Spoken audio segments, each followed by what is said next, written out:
अस्सलामुअलैकुम। मैं शुरू करना चाहूँगी हीमोस्टेसिस के एक जायज़े से। यहाँ हमारे पास है एक ब्लड वेसल और ये है डैमेज्ड, यानी इसको पहुँचा है नुकसान या लगी है चोट। और हमें इस बात को यकीनी बनाना है कि हम यहाँ ब्लीडिंग को किस तरह रोकें या इसको कम से कम कर दें। और हम ऐसा करते हैं हीमोस्टेसिस से। पहला मरहला है इस प्लेटलेट प्लग को बनाना और ये होता है प्राइमरी हीमोस्टेसिस में, लेकिन ये होता है कमज़ोर और हमें इसे बनाना है मजबूत। और हम ऐसा करते हैं इस फिब्रिन या फाइब्रिन मैश के साथ। तो ये होता है सेकेंडरी हीमोस्टेसिस के ज़रिए, और हम इस वीडियो में इसी बारे में बात करेंगे। तो अब मैं यहाँ से ये सब कुछ मिटाऊँ और अब मैं इस ब्लड वेसल को भी थोड़ा-सा यहाँ साइड पर कर दूँ, ताकि आपको याद रहे इसके बारे में भी, और ये भी याद रहे कि हम बात कर रहे हैं सेकेंडरी हीमोस्टेसिस की। यहाँ अब हमारे पास एक और ब्लड वेसल है और ये भी डैमेज्ड है, इसको भी लगी हुई है चोट। लेकिन यहाँ हो चुका है प्राइमरी हीमोस्टेसिस, यहाँ मौजूद है हमारा प्लेटलेट प्लग और ये है कमज़ोर, और हमें इसे बनाना है मजबूत। हम ये करते हैं फाइब्रिन से। इसमें ये सलाहियत होती है कि ये प्लेटलेट प्लग के ऊपर अपनी जगह बनाए और इसको स्टेबलाइज करे, यानी मुस्तहकम करे, जैसे लगती है कोई गिरा। तो ऐसे में फाइब्रिन आता है और लगाता है इस पर गिरा, वो भी 2 दफ़ा और 3 दफ़ा, ताकि वो मजबूत हो जाए। लेकिन फाइब्रिन बतौर फाइब्रिन नहीं पाया जाता हमारे खून में, जैसा कि हमने पिछली वीडियो में देखा है।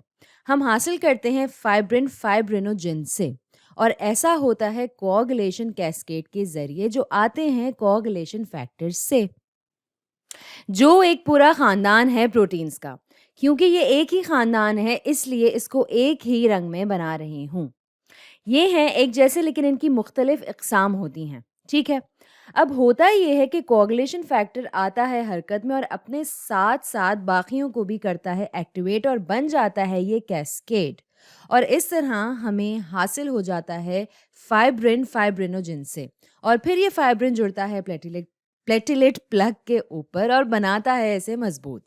अब 2 तरीके हैं कि जिनकी वजह से ये कोआगुलेशन कैस्केड आता है हरकत में।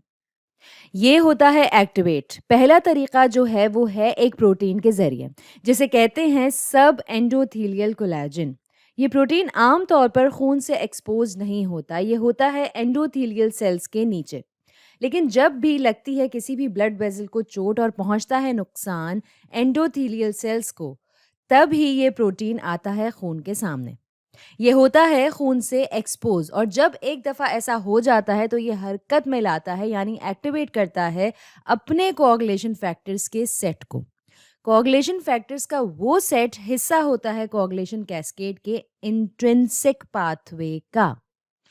अब जो दूसरा तरीका है जिससे हम हरकत में लाते हैं कोआगुलेशन कैस्केड को, वो है एक और प्रोटीन के ज़रिए, जो बनाते हैं एंडोथेलियल सेल्स, जब भी होता है कोई डैमेज या लगती है कोई चोट हमारी ब्लड वेसल को जिस्म के बाहरी हिस्से से।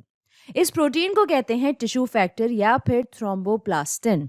और जब ये प्रोटीन खून में शामिल हो जाता है तो ये भी हरकत में लाता है कोआगुलेशन फैक्टर्स का अपना सेट, और ये सेट कोआगुलेशन फैक्टर्स हिस्सा होते हैं कोआगुलेशन कैस्केड के एक्सट्रिंसिक पाथवे का।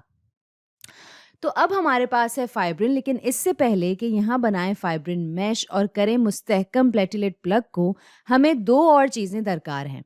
इनमें से एक है कैल्शियम और दूसरा है फॉस्फोलिपिड सरफेस, और ये दोनों हासिल होते हैं प्लेटलेट्स से।